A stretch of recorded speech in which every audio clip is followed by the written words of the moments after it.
রমজানে শিশুর রুটিন। রমজান শুরু হওয়ার পর থেকে আপনার শিশু কি আগের চেয়ে বেশি কাঁদছে, বেশি রাগ করছে, নাকি যেটুকু কথা বলতো সেটাও কমে গেছে? আপনি হয়তো ভাবছেন, কি হলো হঠাৎ, আমি কি কিছু করলাম বা কোনো কি ভুল করলাম?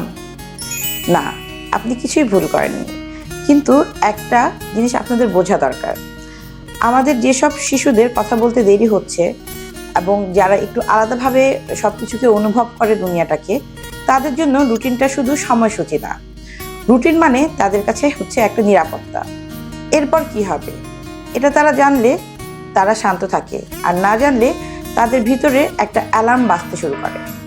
রমজানে কি বদলায়? রাতে দেরিতে ঘুম, ভোরে সেহরিতে ওঠা, বাসায় হঠাৎ অনেক মানুষ, ইফতারের সময় উত্তেজনা, আলো, শব্দ সব কিছু মিলিয়ে শিশুর একটা স্নায়ুতন্ত্রের উপর একটা চাপ সৃষ্টি করে। আর সেই চাপ বের হয় কান্না, রাগ বা কথা কমে যাওয়ার মাধ্যমে। এটাকে বলা হয় রিগ্রেশন, এবং এটা সাময়িক যদি আপনি কিছু বিষয় মাথায় রাখেন।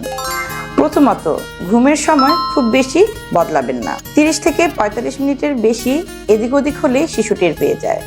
সম্ভব হলে দিনে একটা ছোট ঘুম দিন, মাত্র 30 মিনিটের। এটা অনেকটা রিচার্জ করে তাদেরকে। দ্বিতীয়ত, ইফতারের আগের 1 ঘন্টা খুবই গুরুত্বপূর্ণ। এই সময়টায় টিভিটা বন্ধ রাখুন।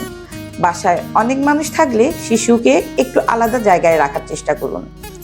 উজ্জ্বল আলো কমিয়ে দিন, কারণ এই সময় শিশু এমনিতেই ওভার স্টিমুলেটেড থাকে, আর তার উপর যদি আরো বেশি চাপ পড়ে তাহলে তারা মেল্টডাউন হয়ে যেতে পারে।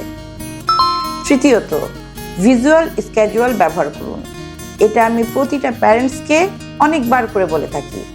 এটার মানে হলো ছবি দিয়ে একটা রুটিন বানিয়ে দিন। এখন খাওয়ার সময়, এরপর ঘুম, এরপর খেলা। এটা দেখতে পারলে শিশু বুঝতে পারে আসলে কি হতে যাচ্ছে সামনে, আর সে যদি জেনে থাকে তাহলে সে শান্ত থাকবে।